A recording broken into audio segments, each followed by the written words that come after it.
Speaker. Shale gas is 95% methane, and according to the IPCC, methane is 85 times more powerful than carbon dioxide for global warming, although the government's kept to the 2013 figure of 36 times. So that means, given that fugitive emissions are 5%, fracking is almost twice as bad as coal for global warming. And NASA has shown, and other satellite imaging, that basically the amount of methane has grown exponentially, having plateaued in the 1990s. So to fulfil our Paris commitments, we cannot go forward with fracking. But instead we see safeguards, we see tax incentives, and we see the displacement of renewables. We see the end of onshore wind, nothing much in terms of solar, not having Swansea tidal lagoon, etc. We should be having a completely different direction. And apart from the global warming issues, there's the issue of water.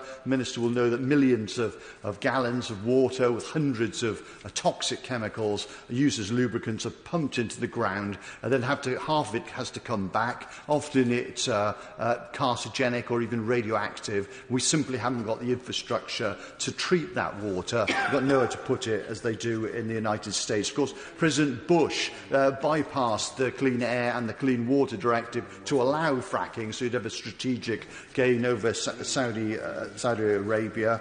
We're not in a position to do that sort of thing. We can't deal with the lorries to transport the wide environmental infrastructure. When I was a member of the Council of Europe, I put forward a paper, the exploration and exploitation of non-conventional hydrocarbons, that was adopted then by France, and indeed the Macron government decided on that basis to abolish and not to continue with fracking. I've got a fracking bill now that I urge the Minister to look at, that says minimally we should ensure that fugitive emissions are limited to overall 1% and 0.1% at the wellhead, with capping and no flaring. Our children are telling us about climate change. We should take that seriously. And finally, with the possible advent of Brexit, we may be in the hands of big multinationals using tribunals to fine us. If we don't, once we start fracking, if we withdraw the tax concessions, they'll fine us. So in the case of Lone Pine versus Canada, they charged the Canadian government hundreds of millions of dollars because Quebec